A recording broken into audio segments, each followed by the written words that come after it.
Praise the lord. Morning manna అని ఈ కార్యక్రమానికి మనందరినీ ప్రేమతో ఆహ్వానిస్తున్నాను. మీలో కొంచెమంది నాకు దేవుడు ఇప్పుడైనా అద్భుతం చేస్తాడా, ఈరోజైనా నాకు ఏమైనా జరుగుతాయా, ఈరోజు నా బంధకాల నుండి శాపాన్ని విడుదల పొందుతానా, ఈరోజైనా నాకు ఉద్యోగం వస్తాయా, ఈరోజైనా నేను అభిషేకించబడతానా, ఆత్మతో నింపబడతానా, నాకు దేవుడు దర్శనాలు చూపిస్తాడా అని ఆశతో ఎదురు చూస్తూ ఉన్నారు. దేవుడు మిమ్మల్ని దీవించబోతున్నాను మాట్లాడుతున్నాడు. తన కృపను సన్నిధిని మీ ఎడల గణపరచబోతున్నాను మాట్లాడుతున్నాడు.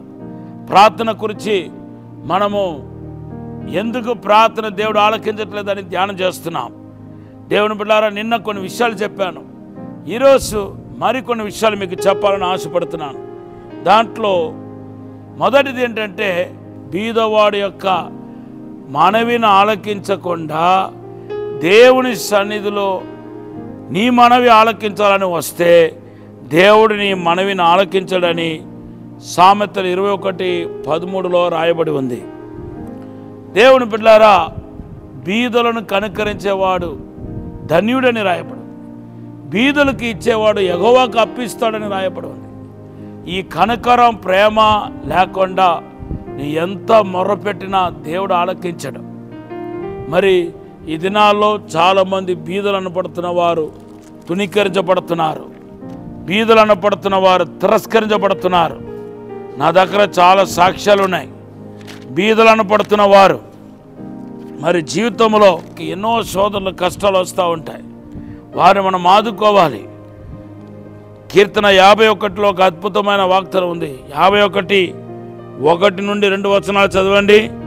బీదవాళ్ళ ఎడలా ఆలోచన కలిగిన వాడు ధన్యుడంట, వాని ఆపత్తు కాలమందు యెహోవా తప్పిస్తాడంట.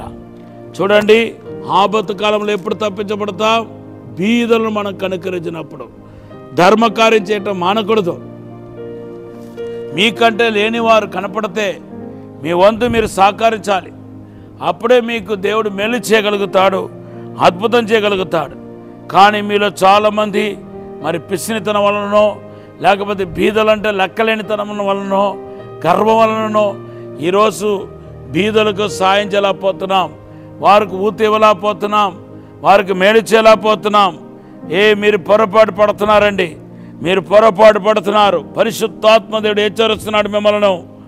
అంతేకాదు, హృదయంలో పగ, రివెంజ్, ప్రతీకారం తీర్చే మనసు మీకు ఉంటే మీరు ఉపవాసం ఉన్నా కూడా దేవుడు ప్రార్థన ఆలకించడం. ఇది రెండవది అంశం. ఈరోజు కీర్తన 18:40-41 ఉంది.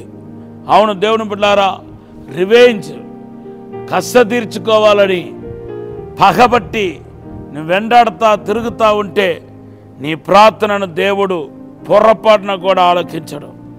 ఈరోజు పరిశుద్ధాత్మ దేవుడు మీ అందరితో మాట్లాడుతున్నాడు. మీరు జాగ్రత్త పడాలి. మూడవదిగా, ధర్మశాస్త్రం వినపడకుండా చెవులు మూసుకున్నవాడు ప్రార్థన వేయమని సామెతలు 28:9 రాయబడి ఉంది. అవును, వాక్యం చదవకుండా, వాక్యం ధ్యానించకుండా నువ్వు ఎంత మొరపెట్టినా దేవుడు ప్రార్థన ఆలకించడు. నాకు చాలామంది తెలుసు, ఆరాధన టైంలో బాగానే ఉంటారు చర్చిలో, ఆ తర్వాత అన్ని సాక్ష్యాలప్పుడు కూడా బాగానే ఉంటారు. వాక్యం చెప్పడానికి ప్రారంభించగానే నిద్రపోతారు. వాక్యం చదవడానికి మనసు ఉండదు, వాక్యం వినాలని మనసు ఉండదు. అటువంటి వాళ్ళు చేస్తున్న ప్రార్థనను దేవుడు ఆలకించడని రాయబడి ఉంది. ఈరోజు మీరు జాగ్రత్త పడాలని, పరిశుద్ధపరచుకోవాలని ప్రభు పేరట మనవి చేస్తున్నాను. అంతేకాదు, మూడవదిగా మనం చూస్తే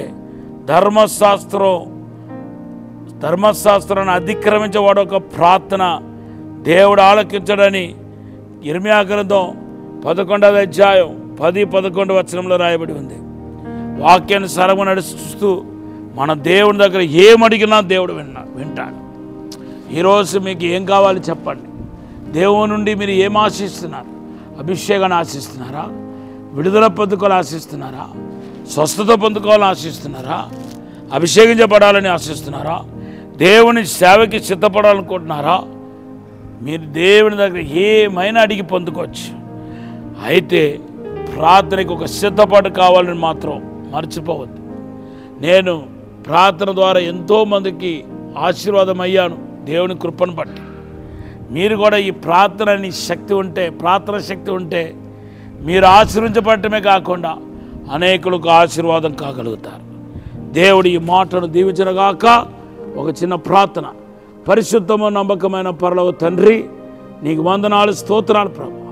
మమ్మల్ని క్షమించి మన్నించి పరిశుద్ధపరిచి ప్రార్థనాత్మతో నింపమని, తాక్కుమని, 2 పలాత్మ 200 అభిషేకం దయచేయమని యేసు నామములో అడిగి వేడుకుంటున్నాము తండ్రి, ఆమేన్. ప్రభు మమ్మల్ని దీవించుగాక.